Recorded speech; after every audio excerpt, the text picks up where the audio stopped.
Perkenalkan, nama saya Desi Rianti, NPM 19080110, akan menjelaskan tentang materi pengertian sumber daya alam. Menurut Slamet Riyadi, dalam Darmojo tahun 1991 sampai 1992 mengemukakan bahwa sumber daya alam adalah segala isi yang terkandung dalam biosfer sebagai sumber energi yang potensial, baik yang tersembunyi dalam litosfer atau tanah, hidrosfer air, maupun atmosfer udara, yang dapat dimanfaatkan untuk pemenuhan kebutuhan manusia secara langsung maupun tidak langsung. Menurut Hermann J.S. dalam Kaligis tahun 1986 menyatakan bahwa sumber daya alam adalah sumber daya yang terbentuk karena kekuatan alam, misalnya tanah, air, perairan, udara, ruang, mineral, bentang alam, panas bumi, gas bumi, angin, pasang surut, dan arus laut. Jadi, pengertian sumber daya alam adalah segala sesuatu yang ada di sekeliling manusia yang terdapat di muka bumi, baik yang berada di tanah, air, maupun udara, yang dapat dimanfaatkan untuk kebutuhan hidup manusia maupun makhluk hidup lain secara langsung maupun tidak langsung. Sekian dari saya. Perkenalkan, nama saya Bella Safrisa, NPM 19080121. Saya dari sesi 19D. Di sini saya akan melanjutkan materi tentang klasifikasi sumber daya alam. Sumber daya alam dapat digolongkan menjadi beberapa macam. Berikut ini akan disajikan beberapa penggolongan sumber daya alam berdasarkan pada sifat, potensi, dan jenisnya menurut Pratiwi dan kawan-kawan tahun 2000. Yang pertama adalah berdasarkan sifat. Berdasarkan sifat dibagi menjadi dua, yaitu satu, sumber daya alam dapat diperbarui, misalnya hewan, tumbuhan, mikroba, air, dan tanah. Yang kedua adalah sumber daya alam yang tidak dapat diperbarui, misalnya minyak bumi, gas bumi, dan batu bara. Selanjutnya berdasarkan potensi. Yang pertama adalah sumber daya alam materi, merupakan sumber daya alam yang dapat dimanfaatkan dalam bentuk fisiknya, misalnya batu, besi, dan emas. Yang kedua adalah sumber daya alam energi, merupakan sumber daya alam yang dimanfaatkan sebagai sumber energi, misalnya batu bara, minyak bumi. Yang ketiga adalah sumber daya alam ruang, merupakan sumber daya alam yang bermanfaatkan sebagai sumber energi, misalnya batu bara, minyak bumi. Yang ketiga adalah sumber daya alam ruang, merupakan sumber daya alam yang berupa ruang atau tempat hidup, misalnya area tanah dan angkasa. Selanjutnya berdasarkan tujuan. Pertama, sumber daya alam bahan industri adalah sumber daya alam yang umumnya digunakan sebagai bahan dasar industri, misalnya tanah liat. Yang kedua adalah sumber daya alam bahan pangan, adalah sumber daya alam yang digunakan sebagai bahan pangan baik langsung maupun pengelolaan terlebih dahulu, misalnya padi dan jagung. Yang ketiga adalah sumber daya alam bahan sandang. Sumber daya alam bahan sandang ini adalah sumber daya yang digunakan sebagai bahan baku pembuatan sandang, misalnya sutra dan kapas. Selanjutnya, sumber daya alam berdasarkan cara pengolahan dan pemanfaatannya. Sumber daya alam dapat dibagikan menjadi sumber daya alam yang dapat diperbarui dan sumber daya alam yang tidak. Kenalkan, saya Resinovita dari sisi 19D MPN 19080110. Baiklah, di sini saya akan melanjutkan presentasi yang telah dibawakan oleh rekan saya tadi. Di sini saya akan membahas tentang pengelolaan sumber daya alam. Sumber daya alam memiliki peran yang sangat penting bagi manusia dalam memenuhi kebutuhan hidup manusia. Untuk memudahkan pengajiannya, pemanfaatan SDA dibagi berdasarkan sifatnya, yaitu SDA hayati dan non-hayati. Di sini saya akan membahas tentang SDA hayati. Yang pertama adalah tumbuhan. Tumbuhan merupakan sumber daya alam yang sangat beragam dan berlimpah di Indonesia.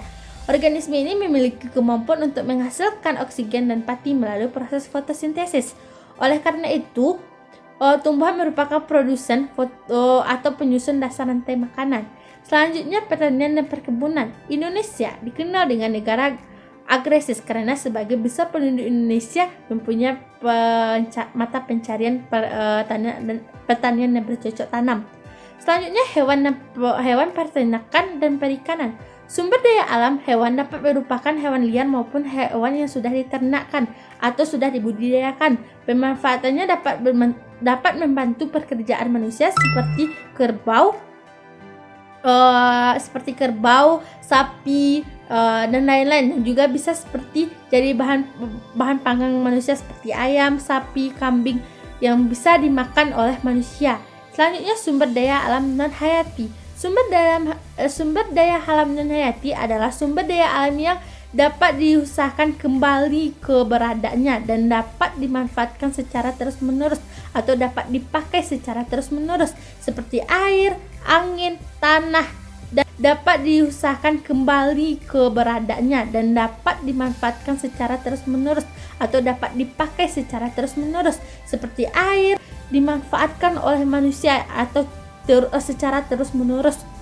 Perkenalkan, nama saya Selvi Ramanda dari sesi D NPM 19080098. Baiklah, di sini saya akan menjelaskan materi tentang masalah kependudukan lingkungan hidup. Pemanfaatan sumber daya alam di Indonesia menimbulkan masalah pada akhir-akhir ini.